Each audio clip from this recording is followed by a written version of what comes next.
नमस्कार, मैं रवीश कुमार। भारत के एम क्लास यानी मिडिल क्लास से मैथ्स के दो सवाल हैं। पहला, हेल्थ का प्रीमियम कितना % महंगा हो गया, और दूसरा, कुंभ में 14 जनवरी के दिन कितने लोग स्नान करने आए।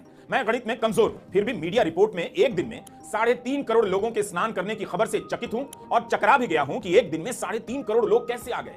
अगर इसका हिसाब सही निकाला गया होगा तो इसका भी हिसाब सही ही होगा कि 5 साल में हेल्थ बीमा का प्रीमियम डबल हो गया है। एम क्लास के पास साबुन, सरफ, तेल खरीदने का पैसा नहीं, वो प्रीमियम के लिए इतना पैसा कहां से निकाल रहा है। कोई तो गणित होगा, क्या उसी फॉर्मूले से जिससे 3.5 करोड़ का हिसाब निकाला गया है। क्या यह कम चमत्कार की बात है कि इंडियन एक्सप्रेस से लेकर दैनिक भास्कर, अमर उजाला, दैनिक जागरण सभी अखबारों ने लिखा है कि 14 जनवरी को कुंभ में 3.5 करोड़ लोगों ने स्नान किया। यह आंकड़ा आधिकारिक है तो अखबार कहेंगे जो कहा गया वो छाप दिया। एक दिन में इतने लोगों का आना और इतने लोगों का गिन लिया जाना, क्या यह कोई मामूली खबर है जिसे लेकर देश में चर्चा नहीं हो रही। कायदे से टीवी पर गणित के विद्वान बुलाए जाने चाहिए जो इन दावों को और प्रमाणित बना सकते हैं। 2019 के कुंभ में कितने लोगों ने स्नान किया। जब हमने उस समय टाइम्स ऑफ इंडिया की रिपोर्ट देखी तो लिखा मिला पहले दिन यानी मकर संक्रांति के दिन 1 करोड़ 40 लाख लोगों ने स्नान किया। इसे आधिकारिक अनुमान बताया गया था। इस बार संख्या 3.5 करोड़ बताई जा रही है, करीब डबल से भी ज्यादा। कुंभ के अलावा संगम पर माघ मेला भी काफी विशालकाय होता है। दोनों में बिल्कुल तुलना नहीं की जानी चाहिए, लेकिन 16 जनवरी 2024 के हिंदुस्तान टाइम्स में रिपोर्ट छपी है कि माघ मेला के दौरान संगम पर करीब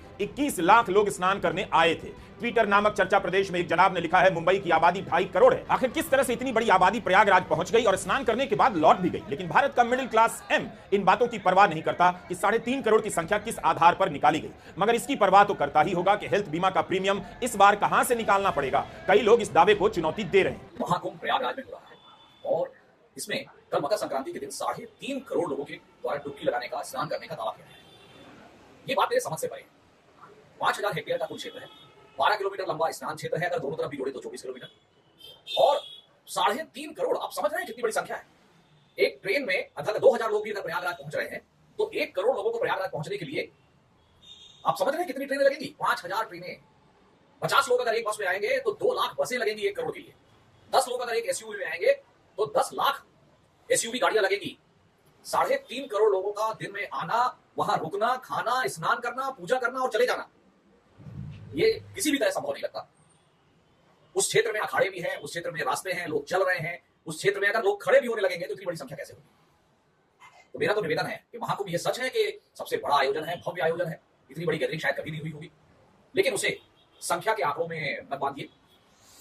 इसकी श्रद्धा है, वो श्रद्धा से करेगा और सच्ची श्रद्धा ही मोक्ष दिलाएगी। लेकिन कुंभ में एक दिन में कितने लोगों ने स्नान किया और एम क्लास ने बीमा का प्रीमियम कितना दिया, इसमें क्या कनेक्शन है। बिल्कुल है, जैसे वहां गिनती का हिसाब समझ नहीं आ रहा है, वैसे ही मिडिल क्लास को यह समझ नहीं आ रहा कि बीमा का प्रीमियम इतना क्यों बढ़ता जा रहा है। 5 साल में डबल हो गया, हर साल बढ़ा जा रहा है। ना कोई हाहाकार है, ना पुकार है और ना पुचकार है। डेक्कन हेरल्ड में पॉलिसीबाजार.com के सीईओ सरवीर सिंह का बयान छपा है। बता रहे हैं कि दूसरी चीजों की महंगाई सिंगल डिजिट में हो रही है, जैसे खाद्य महंगाई, थोक महंगाई वगैरह वगैरह एंड वगैरह, लेकिन स्वास्थ्य महंगाई 2024 में 10% रही। कोविड के दौरान नियामक संस्था ने दाम बढ़ाने पर रोक लगा दी, मगर 2023-2024 में प्रीमियम महंगा होता गया। स्वास्थ्य के क्षेत्र में महंगाई बढ़ने के कारण कंपनियों के लिए दाम कम रख पाना मुमकिन नहीं है, इसलिए लोग अब महीने के हिसाब से पॉलिसी का प्रीमियम भर रहे हैं, यानी एक साथ पूरे साल की पॉलिसी नहीं ले रहे। हमने एक उपभोक्ता को फोन किया, पूछा कि आपका बीमा कितने का है और प्रीमियम कितना बढ़ गया, तो उन्होंने बताया कि 51 साल की उम्र के बाद 2 लोगों का 5-5 लाख का हेल्थ बीमा करवाया। इसमें 5 लाख का बीमा बोनस भी है। इसके लिए 2022 में 37,000 प्रीमियम दिया, 2023 में 49,000, 2024 में 55,000 और 2025 का प्रीमियम 65,000 हो गया है।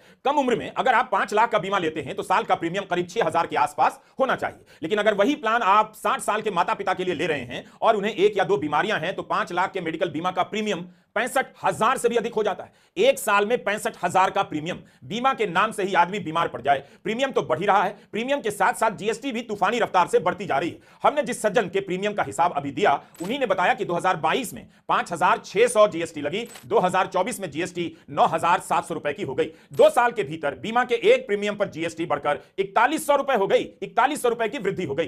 तेल देखें या तेल की धार देखें, प्रीमियम बढ़ रहा है और जीएसटी भी बढ़ी जा रही है। कंपनी से कहें कि बस करो या सरकार से कहें कि बस करो, इस मिडिल क्लास यानी एम क्लास की हालत खराब हो गई। क्या इस रफ्तार से एम क्लास की कमाई बढ़ रही है? किसकी सैलरी इतनी तेजी से बढ़ रही है कि पेट्रोल डीजल के साथ साथ प्रीमियम भी तूफानी रफ्तार से बढ़ता जा रहा है। हमने एक और एम क्लास को फोन किया, उनके पास 50 लाख रुपए का प्राइवेट हेल्थ बीमा है। उन्होंने बताया कि 2019 में हेल्थ बीमा का प्रीमियम करीब 30,000 था, जो अब 60,000 का हो गया है। डबल, हर साल बढ़ता ही जा रहा है।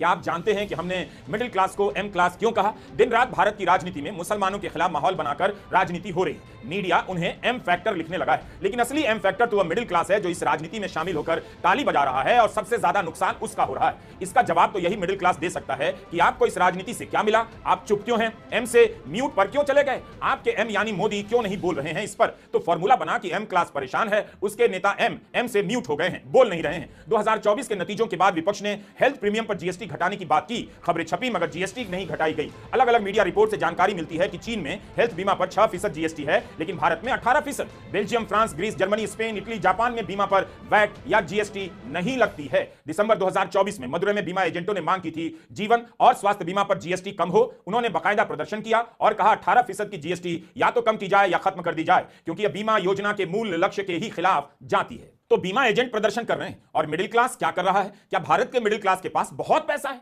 उस पर महंगाई के साथ साथ प्रीमियम का भी बोझ डाल दिया गया है और वह एम से म्यूट हो गया है। प्रीमियम की महंगाई वो महंगाई है जो आपकी बचत का अच्छा खासा हिस्सा ले उड़ती है, लेकिन एम क्लास की तारीफ करनी चाहिए। पेट्रोल महंगा हो गया, उसने हंसते हुए सामना किया। प्रीमियम महंगा हो गया, उसका भी सामना वह हंसते हुए कर रहा है। यह खबर ज्यादा पुरानी नहीं, पीटीआई के हवाले से बिजनेस स्टैंडर्ड में छपी है पिछले ही महीने। 2023-24 के दौरान 18 बीमा कंपनियों को मुनाफा हुआ। टैक्स देने के बाद बीमा कंपनियों को 47,000 करोड़ का लाभ हुआ, पिछले साल की तुलना में 5,000 करोड़ का मुनाफा। लेकिन बीमा का कवर घट गया है। इस रिपोर्ट में तो यही लिखा है कि 2022-23 में भारत में बीमा का पेनिट्रेशन या कवरेज 4% था, जो 2023-24 में घटकर 3.7% पर आ गया है। यह तो तभी हो सकता है जब लोग प्रीमियम ना दे पा रहे हों और अपनी पॉलिसी छोड़ रहे हो। एक रिपोर्ट और है क्लेम्स अनुपात, यानी कंपनियों द्वारा कितने क्लेम चुकाए गए, उसमें भी गिरावट आई है। मतलब जितने लोग पैसा क्लेम करते हैं उसमें पहले से अधिक लोगों के क्लेम रिजेक्ट किए जा रहे हैं। जाहिर है आप बीमा का प्रीमियम भी भर रहे हैं, क्लेम भी शायद ठीक से नहीं मिल रहा है। अब यह खबर देखिए, सितंबर 2024 की सीएनबीसी की है। बीमा के प्रीमियम में औसत वृद्धि 25 से 30% की हो रही है। हर कंपनी ने अपना प्रीमियम बढ़ा दिया है। टर्म बीमा का प्रीमियम भी हर बड़ी कंपनी ने बढ़ाया है, बल्कि लगातार बढ़ाती चली जा रही है। केवल हेल्थ बीमा नहीं होता, तरह तरह का बीमा होता है, सबका प्रीमियम इसी तरफ बढ़ रहा है। कार बीमा का भी हाल बहुत अच्छा नहीं। हमने एक अन्य उपभोक्ता से बात की, उन्होंने बताया 2018 में उनकी 8 लाख की कार पर 10,000 का प्रीमियम लगा। आज उसी गाड़ी के 8 लाख के मॉडल का प्रीमियम 15,000 का हो गया है, यानी 4 साल में 5,000 महंगा हो गया, 50% बढ़ गया। 6 साल बाद जब इस कार की कीमत 2.5 लाख के करीब हो गई, तब भी बीमा का प्रीमियम 4,000 का है, जबकि होना चाहिए था 2 से 2,500। महंगाई के राग से बीमा के प्रीमियम को बाहर ही कर दिया गया है। लेकिन ऐसा तो नहीं है कि जनता केवल आलू प्याज की महंगाई से परेशान है, कार और हेल्थ बीमा के प्रीमियम से भी परेशान होगी ही। अगस्त 2024 में टाइम्स ऑफ इंडिया की रिपोर्ट बताती है गैर जीवन बीमा सेक्टर में कार बीमा की हिस्सेदारी पहली बार 30% से कम हो गई। ऐसा कारों के कम बिकने के कारण भी हुआ।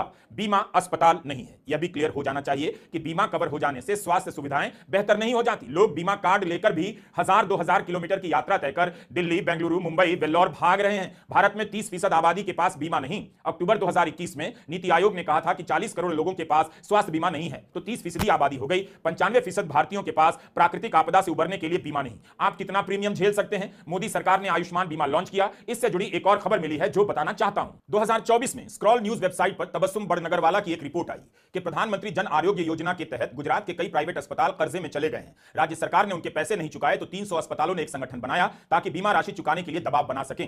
रिपोर्ट में इस संगठन के प्रवक्ता डॉक्टर रमेश चौधरी का बयान है कि कई अस्पताल पीएमजेएवाई के तहत आने वाली सेवाओं को बंद करने के लिए मजबूर हो रहे हैं। तबस्सुम लिखती है कि यह समस्या गुजरात तक सीमित नहीं है। हरियाणा में 983 निजी अस्पताल प्रधानमंत्री जन आरोग्य योजना के पैनल में हैं, जिनका 200 करोड़ रुपया चुकता नहीं किया गया। पिछले साल फरवरी में इन अस्पतालों ने नए मरीजों की भर्ती बंद करने की चेतावनी दी थी। यही हाल केरल, तमिलनाडु के प्राइवेट अस्पतालों का भी है। इंडियन मेडिकल एसोसिएशन के सचिव डॉक्टर जयेश लेले ने कहा है कि प्रधानमंत्री जन आरोग्य योजना के चलते निजी अस्पताल लहूलुहान हो रहे हैं। स्क्रॉल की रिपोर्ट में लिखा है कि कई हजार अस्पतालों ने आयुष्मान योजना के तहत मरीजों की भर्ती बंद कर दी है। लेकिन अगर ऐसा है तो सारे गोदी मीडिया पर इसकी रिपोर्टिंग क्यों नहीं दिखी? क्या इसलिए कि किसी से सवाल करना पड़ेगा, मोदी सरकार से पूछना पड़ेगा? आखिर मीडिया मिडिल क्लास की बात क्यों नहीं करता है? क्या इसका निदान हो गया? यह पुरानी खबर थी। सभी प्राइवेट अस्पतालों के बिल चुकता कर दिए गए हैं, हम अभी नहीं बता सकते। अखबारों में ज्यादातर आयुष्मान योजना को लेकर वाहवाही की ही खबरें छपती हैं। अस्पताल से याद आया कि आपको यह खबर तो बतानी ही चाहिए। मेरठ की यह खबर चारों तरफ छप गई है। 2017 में मेरठ के केएमसी अस्पताल में 6 डॉक्टरों ने सर्जरी के दौरान एक महिला का गुर्दा निकाल लिया। कविता को पता ही नहीं चला किडनी निकाल ली गई है। वो तो तब पता चला जब उन्होंने अल्ट्रासाउंड कराया,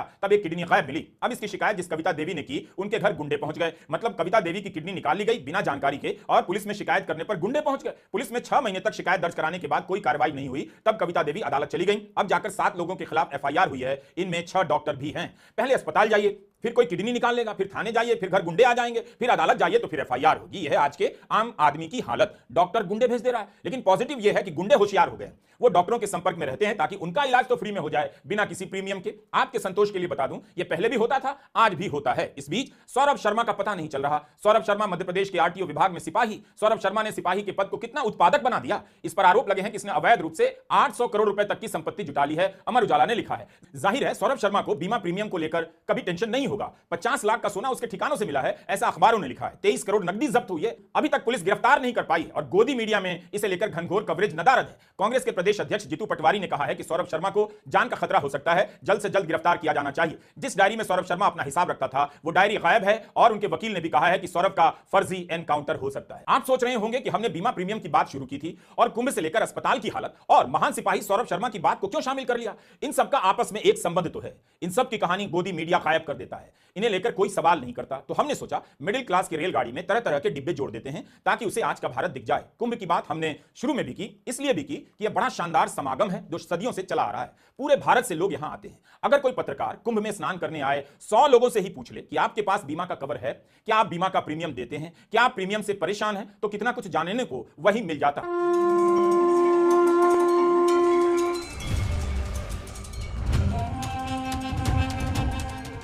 इससे कुंभ का कवरेज और निखर जाएगा। अभी गोदी मीडिया को समझ नहीं आ रहा कि कुंभ का कवरेज कैसे करें। उसने कुंभ के कवरेज को बीजेपी का कवरेज बना दिया है। सोचिए, इन गोदी चैनलों पर जब एग्जिट पोल होता है तो उनके सैंपल कितने लोगों के होते हैं, 20,000 से लेकर 40,000, और कुंभ में कितने लोग आते हैं। भले 3.5 करोड़ के आने के दावे पर सवाल उठ रहे हैं, लेकिन बहुत सारे अनगिनत लोग तो आते ही हैं। कुंभ में आप कहीं भी खड़े हो जाइए, 20 या 50,000 सैंपल आपको मिल ही जाएंगे। क्या यहां आने वाले लोगों से आर्थिक तरक्की, परेशानी के सवाल पर और दूसरे अन्य सवालों पर सर्वे नहीं हो सकता था? कुंभ बाजार से एकदम अलग तो नहीं है। मुख्यमंत्री योगी ने भी कहा है कि 2 लाख करोड़ का कुंभ में कारोबार होगा, तो इसका मतलब यह भी होता है कि कुंभ अपने आप में एक बाजार भी है। तो सर्वे वाले कुंभ का सदुपयोग क्यों नहीं कर रहे हैं? क्यों कुंभ के ज्यादातर वीडियो टॉप एंगल से लिए गए? ड्रोन कैमरा आसमान में उड़ता हुआ दूर चला जाता है और वहां से दिखाता है। यह वीडियो देखने में भव्य तो लगता है, कुंभ का यही तो आकर्षण है कि लोगों का आना दर्शनीय हो जाता है, लेकिन इस भव्यता में लोग बहुत दूर भी चले जा रहे हैं। कैमरा इतनी दूर से उन्हें दिखाता है, दिखाते हुए इतनी तेजी से निकल जाता है कि आज के भारत की हालत सही से नहीं दिखाई देती है। यही हालत मिडिल क्लास का हो गया है, उसे भी देश के नक्शे से गायब कर दिया गया है। मीडिया से पहले गरीब गायब किए गए, फिर जब से महंगाई की मार पड़नी शुरू हुई, मिडिल क्लास को धीरे धीरे किनारे कर दिया गया। वो गेम समझ गया है, इसलिए अपने बच्चों को विदेशों में पढ़ने के लिए कर्जे ले रहा है और भेज दे रहा है, जिसे देखो यहां से चलो यहां से खिसको का राग अलाप रहा है। लेकिन हम और आप जो यहां हैं और यहीं रहेंगे, उसकी हालत पर बात कौन करेगा? एम क्लास जो अपने आप को कभी फर्स्ट क्लास समझ रहा था, मीडिया ने उसे थर्ड क्लास की जगह पर पहुंचा दिया है। इस वीडियो को दोबारा से देखिएगा, काफी कुछ फिर से समझ में आ जाएगा। नमस्कार, मैं रवीश कुमार।